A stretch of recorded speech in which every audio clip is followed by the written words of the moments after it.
Hey guys, it's Chad. For today's video, we are going to start with this fake Porsche 917. First, I'm going to discuss the vehicle and then we'll go through the comments. So let's just look at the pics here. Yeah, it's a Volkswagen Beetle engine. I'm sure this thing is struggling to push this through the there, going down the highway. Probably tops out at like 60. And I'm not a Volkswagen expert. I'm not really a fan of Volkswagens or Audis, but don't these things make like 60 horse stock? And this thing doesn't look hopped up at all. There's an interior pic. I mean, look at those seats. I hope those are not bolted in. Because look at the driving position. The steering wheel and like the seat relationship. I mean, that looks like a horrible driving position. I mean, it looks like you would have to drive with the steering wheel aimed right at your nuts. I mean, that does not look comfortable. There's the description. It runs. So that's about the extent of it. And they're asking 10K for it. So let's go to the comment section.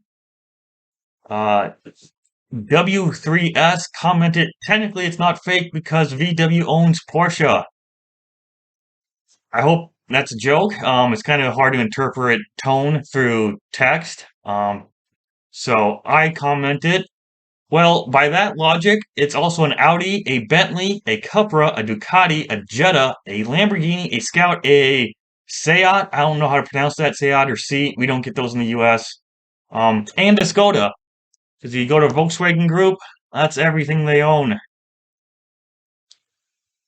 And I don't know why the comments kind of got out of order here, but then he replied with precisely. Now you're getting it. So I'm sure he was joking.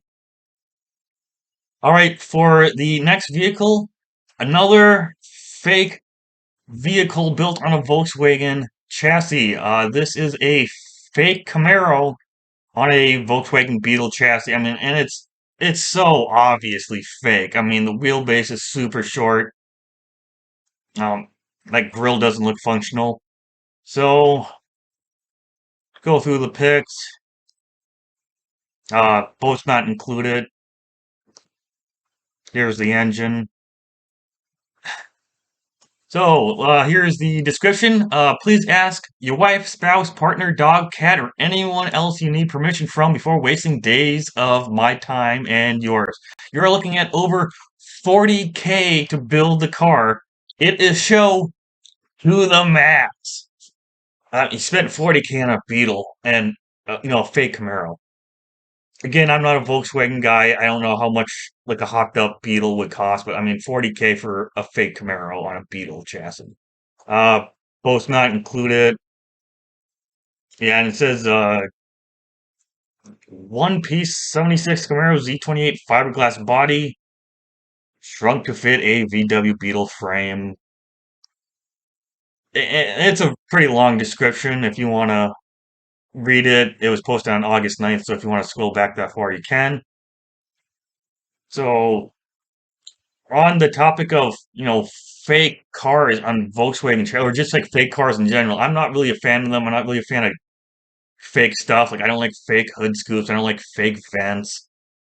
I mean this one's well done. I'll give them that. I mean I'll give them like, the craftsmanship does look pretty good. No, I'm not gonna lie about that. But I mean it's just so obviously fake that wheelbase. And he put nice wheels and tires on it. I'll give him that. But I'm not really a fan of fake stuff, kit cars, stuff like that. Now, like I know like some Lotuses you can buy and assemble them yourself. Like so kit cars like that, I don't have a problem with. It's when you turn a Beetle into a Camaro or a Porsche or a Lamborghini, or you turn a Fiero into a Lamborghini or Ferrari. That's the stuff I don't like. And because so many of them are so poorly done and it's so obvious. Again, this one's nicely done, but it is so obvious. So the Phantom Blooper 23 left a gift that reads, your scientists were so preoccupied with whether or not they could, they never stopped to think if they should. Loved it. I actually ended up pinning that comment. I am a huge fan of the saying, Just because you can doesn't mean you should. So next is this 1999 Toyota Camry. Take a look at the pics here. That's about the extent of it. So what do I think about this? I think it's cool. I like Camrys as long as they're not hybrids. Just not a fan of hybrids. And I like lifted cars that have been fitted with knobby tires. I think it's cool. It's a good way to enjoy your beater. Beaters are neater. It's probably still not that great off road, but I think it's cool. Uh, Magic Mikey 3 commented, "Bruh, that's sick. I don't know what y'all on about." Like, and I commented with, "I agree. I think it's sick too. Just because a vehicle is on this page doesn't mean it's a bad thing. Beaters are neater." So, and I was scrolling through the comments. I mean, no one was really hating on this thing. I mean, yeah, this guy says it's ugly. Um, I mean, I think the Camry is a good looking car. I like every body style of the Camry, but I guess he might be talking about like putting the big tires on it made it look ugly. But in my opinion, that made it look cool. Um, so reading through the comments, he was pretty much the only one hating on it. One person said 3K was too much, but other people said, not bad for 3K. So, no one was really hating on it. That's just another person that thinks, calling a vehicle a beater is a bad thing. It's not. To me, I mean, to a lot of people it is, but to me it's not. And I'm trying to change people's minds that, calling a beater is not a bad thing. Beaters are a lot of fun. I've owned nothing but beaters. I've had a tremendous amount of fun in them. And I started this page to celebrate beaters. I love beaters. That's why I started the page. And it's just a term of endearment. Like when you see a vehicle that's just beat to crap and it still runs, I'm like, yeah, that's awesome. That's cool. Beat to crap still runs. Or like you see a vehicle like from the 1940s and it's unrestored and someone walks up to it and they get in it and they crank it up and it starts up and they drive away. That's awesome because, with a restored vehicle, you know, someone walks up to that, they get in it, they start it, drive away. That's exactly what you're expecting. It's a restored vehicle, there's no surprise there. But if it's all original, just clapped out and someone gets in it and then it cranks, and even if it cranks forever, if it just starts, I find that really cool. So that's my take on beaters. Draught Cruise Air 40.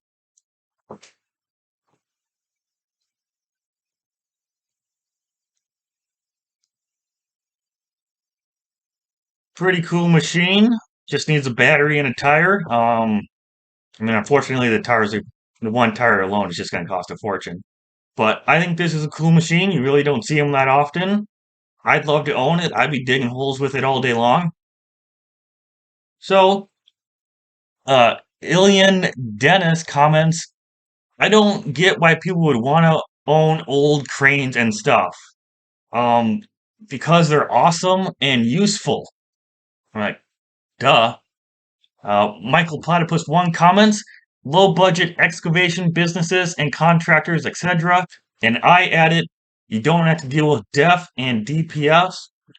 DEF is diesel exhaust fluid and DPF is diesel particulate filters. They're a pain in the butt to deal with.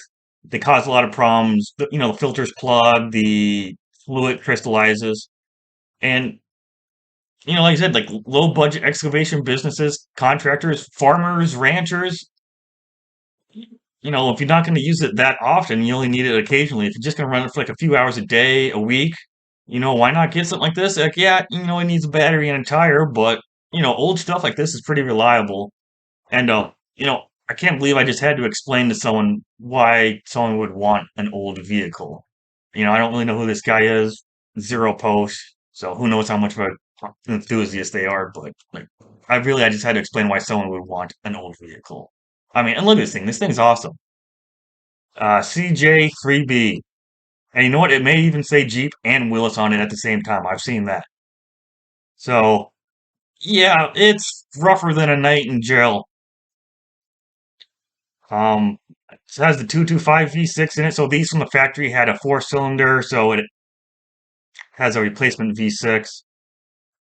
$700, and he'll help you load it. He has a forklift. So, I mean, I think it's cool. I mean, obviously, it's pretty far gone. And, oh, Halo Reach split screen. Halo Reach split screen comments, scrap it. And that alone got 18 likes. I commented, hell no, I know there's not much left of it, but it shouldn't be scrapped. It's a survivor. Automotive history like this should be preserved. He replies with, while I agree with you, there's a difference between preserving automotive history and taking up a truly financial and practical project. Someone who buys this is either a hick with gadgets out the wazoo or a YouTuber putting some big displacement motor in it. The reality of it is the type of person who'd be willing to buy this car and has the money to essentially remanufacture the entire thing is less than 1%. That was my point. There are easier ways to preserve automotive histories. I don't know why, like the comments on my computer are out of order. Um, I'm not saying restore it. Obviously, it would cost a fortune. I'm just saying don't scrap it. There are easier ways to preserve automotive history. It's literally effortless to just leave it alone. It would take more effort to scrap it. Like seriously, just just leave it right there. You literally have to do nothing. I'm like, yeah, we'll continue to rust outside, but I mean, there's easier ways to preserve automotive history. It's literally effortless to just leave it there. Okay, so he responded with, calling this a survivor is very debatable. Like, no, it's a survivor. A survivor is something that is old AF and hasn't been scrapped. So like a survivor is something that is old and like unrestored. So I mean, the fact that this has survived this long and hasn't been scrapped, it is a survivor. I don't know how that would be debatable, let alone very debatable. And he also went on to say they made so many goddamn Jeeps.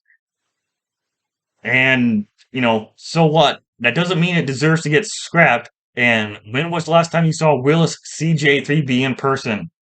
And he never replied again because he probably hasn't even ever seen one.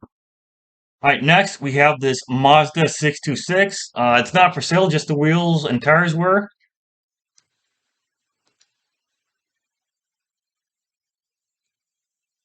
So my thoughts on this car, I mean, obviously it's really riced out, but I feel like it's been riced out on purpose. Like the person that owns it knows it's rice. So, you know, honestly, I don't normally like rice burners, but when you do it as a joke and you do it on purpose, then I don't really have a problem with it.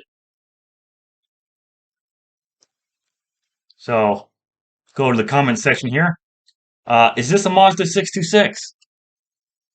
Yeah, like I described in the description, yeah, it's a Mazda 626. So, again, I encourage people to read before they start asking comments. Because honestly, you can often answer your own question by just, you know, reading just the caption. Like, I understand a lot of people don't read the hashtags, but I mean, at least read the caption. So, originally in the description, he wanted $1,100. But it's been up for over a week at the time I took the screenshot, so he loaded it to 650. So, dude's like 1100 for XXRS is fucked up. I'm like, well, if you just look, it's been lowered to 650. So like, you read the description, but not the description in the first slide. So I'm gonna wrap up this video for today. So thanks for watching.